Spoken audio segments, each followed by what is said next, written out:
हम खास तौर पे भारत जोड़ो यात्रा को लेकर के सरकार का और भाजपा का क्या रवैया रहा है उस पर बात करेंगे। मैं सबसे पहले आपको ये कहना चाहता हूं कि आप सब लोगों ने देखा है शुरू से ही, जब से इस यात्रा का अनाउंसमेंट हुआ है, जब से इस यात्रा की घोषणा हुई है, खास करके भाजपा ने इस यात्रा पर चौतरफा हमला करना शुरू कर दिया। इसके अलग अलग बिंदु हैं। सबसे पहला हमला ये बोल करके किया गया कि भारत तो जुड़ा हुआ है, क्या जोड़ने के लिए निकले हैं। भारत जो है दुनिया की सबसे बड़ी अर्थव्यवस्था बन चुका है। मोदी जी के नेतृत्व में हम लोग जो है दोबारा विश्व गुरु बन चुके हैं। भारत लगातार जो है विकास कर रहा है। तो ऐसी कौन सी जरूरत आन पड़ी है कि आपको भारत जोड़ने की जरूरत है। आप लोगों ने यह सवाल कहीं ना कहीं सुना होगा, देखा होगा, आपके व्हाट्सएप पे आया होगा, आपने जो है अपने टीवी चैनल पे जो है बीजेपी जब बोलती है इसको तो इसको चलाया होगा। और चर्चाओं में भी भाजपा के लोग बार बार ये बोलना शुरू किए कि भारत तो जुड़ा हुआ है, तो क्या जोड़ने के लिए निकले हैं, इसकी जरूरत क्या है। तो मैं एक काउंटर सवाल आज उनका जो ये हमला था उसका करना चाहता हूं कि भारत जब जुड़ा हुआ है और भारत जोड़ो यात्रा की कोई प्रासंगिकता ही नहीं है आपके नजर में, तो आप इसकी चर्चा क्यों कर रहे हैं। हेल्थ मिनिस्टर इतना इंपॉर्टेंट पोस्ट होता है, उनको क्या जरूरत है इंक बर्बाद करने की, पेपर बर्बाद करने की, भारत जोड़ो यात्रा को लेकर के लेटर लिखने की। जिसकी जरूरत ही नहीं है उनके नजर में, उसकी चर्चा वो क्यों कर रहे हैं। पहला प्रश्न उनसे पूछा जाना चाहिए। हम ये समझते हैं कि देश जुड़ा हुआ है जमीनी तौर पर, भौगोलिक तौर पर, देश जुड़ा रहे भावनात्मक तौर पर भी, क्योंकि देश हमेशा देश के लोगों से बनता है। लोगों को हटा करके कोई देश नहीं होता है। देश के लिए लोग भी जरूरी होते हैं, जमीन भी जरूरी होती है, और देश की संप्रभुता, उसकी आजादी भी जरूरी होती है। हमारे पास संप्रभुता है और उसी संप्रभुता के आधार पर जो है हम अपनी सीमाओं को लेकर के, सुरक्षा को लेकर के सरकार से सवाल पूछते हैं कि हमारी संप्रभुता अक्षुण्ण रहे। देश हमारा जमीन से जुड़ा हुआ है, लेकिन देश के लोग भी जुड़े रहे ना। जब इस देश के लोगों को उनके पहचान के आधार पर बांटा जाता है, उनके अंदर भेदभाव पैदा किया जाता है, एक के खिलाफ जब दूसरे को खड़ा किया जाता है, तो देशवासियों को आपस में तोड़ने की कोशिश की जाती है। और देश अगर भावनात्मक रूप से नहीं जुड़ा रहेगा तो आप जमीन से भी बहुत देर तक जोड़ के नहीं रख पाएंगे। इसीलिए देशवासियों को आपस में जोड़ना जरूरी है। और पहले दिन से हमने कहा कि यह यात्रा दिलों को जोड़ने की यात्रा है। हम चाहते हैं कि देश में मोहब्बत हो। यह जो नफरत की बयार लगातार बह रही है, इस नफरत को हराया जाए, क्योंकि अगर नफरत का माहौल रहेगा तो देश के भीतर जो बुनियादी सवाल हैं, रोजी रोटी, कपड़ा, मकान, शिक्षा, स्वास्थ्य, सड़क, बिजली, पानी, ये मुद्दे गायब हो जाएंगे राजनीति के विमर्श से। हमारी मंशा बिल्कुल साफ थी।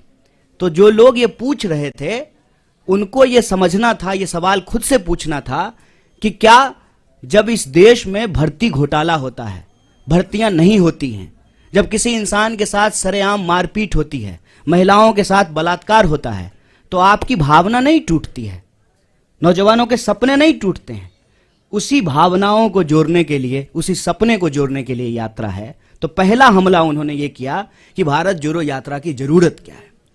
दूसरा हमला जब यात्रा शुरू हुई तब उन्होंने दूसरा हमला किया, और ये बड़े शर्म की बात है और बड़ी सोचने की बात है। हमारे बीच में भी मेंबर ऑफ पार्लियामेंट बैठे हुए हैं, इलेक्टेड रिप्रेजेंटेटिव्स हैं। इलेक्टेड रिप्रेजेंटेटिव की एक जिम्मेवारी होती है कि वो जब भी बोले तो सोच समझ करके बोलें, ताकि हम भी उनको फॉलो करें, हम भी उनसे सीखें।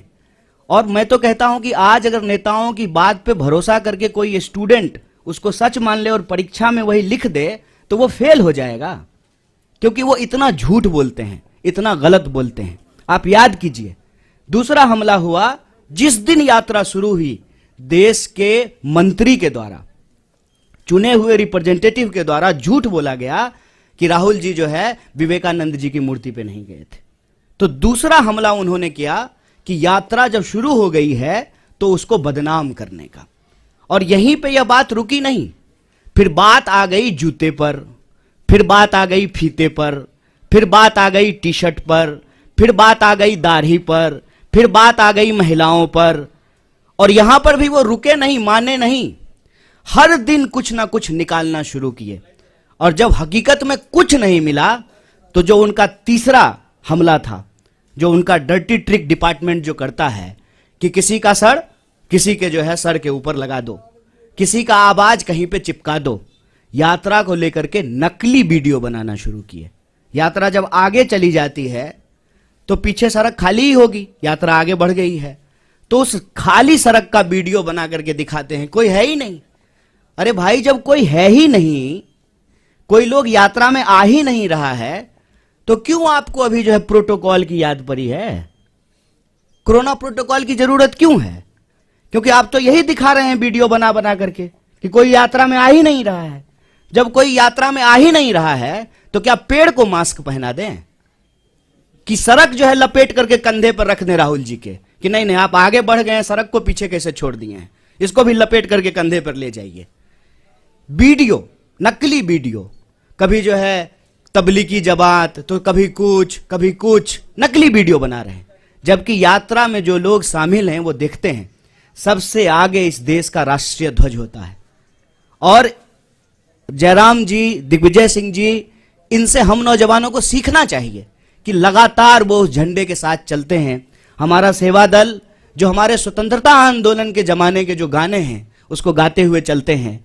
पीछे जो है हमारा एक बैंड पार्टी होता है जो म्यूजिकली जो है देशभक्ति गानों को बजाता है और उसके पीछे जो है वो राहुल जी चलते हैं। तब जो है इस यात्रा के ऊपर जो है देशद्रोह जैसे कालिख लगाने की कोशिश करना, गलत वीडियो बना करके इसको बदनाम करना, ये इनका तीसरा हमला है। और चौथा हमला आप सब लोगों ने देखा होगा कि राहुल जी गुरुद्वारा जाते हैं तब भाजपा ठीक रहती है, राहुल जी जब चर्च जाते हैं तब भी बीजेपी को कोई दिक्कत नहीं है, राहुल जी जब मजार पे जाएं, मस्जिद पे जाएं तब भी भाजपा को कोई प्रॉब्लम नहीं है। मंदिर में जाते ही ऐसा लगता है जैसे भाजपा वालों को कोई जमाल गोटा खिला दिया हो, अचानक से दस्त होना शुरू हो जाता है। क्या प्रॉब्लम है आपको?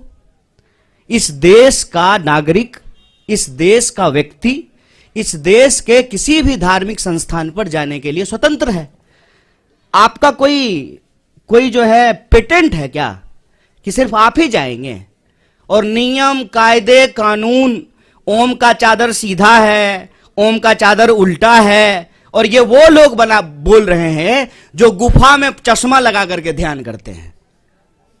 ये जो चल रहा है इससे मैं बस एक अर्थ निकालता हूं कि इन्होंने बहुत कोशिश की कि इस यात्रा को इग्नोर किया जाए, इनसे इग्नोर नहीं हो पा रहा है। बहुत प्रयास किया, बहुत समझाया अपने कार्यकर्ताओं को कि यात्रा गुजर जाए, बिल्कुल खिड़की दरवाजा बंद कर लेना।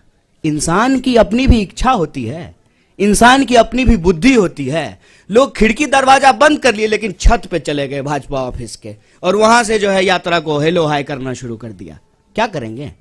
क्योंकि यह यात्रा जिन सवालों को लेकर के चल रही है ना, वो कांग्रेस के सवाल नहीं है, वो देश के सवाल हैं। ये यात्रा इसलिए है कि इस देश में दिहाड़ी मजदूर आत्महत्या कर रहे हैं, रिपोर्ट उठा करके देख लीजिए। ये यात्रा इसलिए है कि इस देश के नौजवानों के सपने टूट रहे हैं, अब किसान के साथ साथ नौजवान भी आत्महत्या करने पर विवश हैं। आप व्यापारियों, छोटे व्यापारियों की हालत जाकर के देखिए कि किस तरीके से उनके उद्योग धंधे, उनका कारोबार जो है वो समाप्त किया जा रहा है। आप महिलाएं जब इसमें शामिल होती हैं तो उनका एक ही सवाल है कि हम सुरक्षा चाहते हैं। जिस तरीके से आज महिलाओं के ऊपर अत्याचार बढ़े हैं वो उससे सुरक्षा चाहते हैं। अपने अपने मुद्दों को लेकर के जवान, किसान, नौजवान, महिलाएं, मजदूर, व्यापारी, प्रोफेशनल्स, मीडिया के लोग, पुराने प्रोफेसर्स, फिल्म से जुड़े हुए लोग, तमाम तरह के लोग इस यात्रा में शामिल हो रहे हैं। और जो दल की सीमा है, उस दल की सीमा से परे जाकर के यह यात्रा देश की यात्रा बन चुकी है। इसीलिए इनका जो क्लेम था ना कि सबसे बड़े देश के लिए, देश हित में सोचने वाले ये हैं, तो ये एक्सपोज होना शुरू हो गए हैं और इससे इनको घबराहट है। इनको मालूम है कि कांग्रेस पार्टी इस देश की सबसे बड़ी विपक्षी पार्टी है। इस पार्टी ने इस देश को आज़ादी दिलाई है और आज़ादी के ऊपर जो आंच आई है उसको लेकर के डट करके कांग्रेस सड़कों पे उतर गई है, खड़ी हो गई है, तो अब इनको चिंता सताने लगी है, इसीलिए अब नया बहाना आया है। कोई समझाए इन प्रचंड मूर्खों को, कोरोना बहाना नहीं, बीमारी है। ये ऐसा नहीं है कि स्कूल जाने का मन नहीं है तो बच्चा नहीं करता है, मम्मी दांत में दर्द हो रहा है। ये बहाना नहीं है, ये बीमारी है।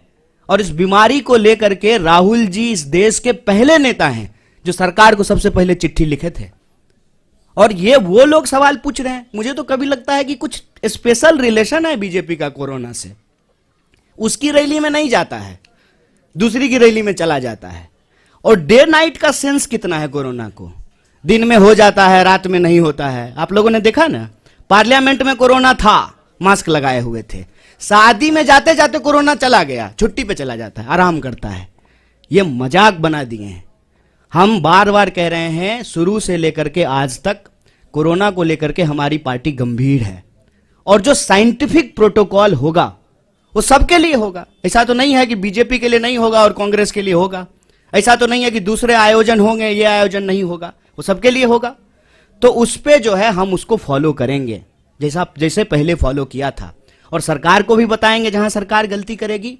और जनता के सवाल को लेकर के जो ये यात्रा है, रोजी रोटी, कपड़ा, मकान, शिक्षा, स्वास्थ्य, सड़क, बिजली, पानी के जो सवाल हैं, ये यात्रा भी चलेगी। इनको जितना दम लगाना है लगा लें।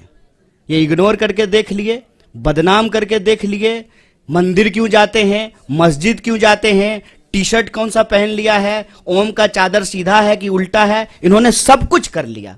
लेकिन यात्रा देखते देखते, हेलीकॉप्टर से नहीं, ट्रेन से भी नहीं, पैदल चल करके, पांव से यात्रा कन्याकुमारी से दिल्ली पहुंच गई। और दिल्ली जब पहुंच गई है ना, तो दिल्ली की तख्त जो है इनको हिलती हुई नजर आ रही है। तो एक बार और रिमाइंड करा देते हैं उनको, जो पहले भी कहते थे, इस यात्रा का उद्देश्य इलेक्शन नहीं, इमोशन है। आप इमोशन साफ रखिए। इस यात्रा से आपको कोई थ्रेट नहीं होगा, क्योंकि हम इस यात्रा के माध्यम से भीड़ नहीं जुटाना चाहते हैं। हम चाहते हैं कि इस देश के नागरिक अपने सवालों को लेकर के, नागरिक, भीड़ नहीं, अपने सवालों को लेकर के इस यात्रा में शामिल हो। और यह यात्रा जिस तरह से कन्याकुमारी से चली है, यह यात्रा कश्मीर तक जाएगी, यही हम लोगों को उम्मीद है। और आप लोग सब अपने तरीके से इस यात्रा में शामिल हो रहे हैं, जुड़ रहे हैं। एक बार फिर से आपको बहुत बहुत धन्यवाद।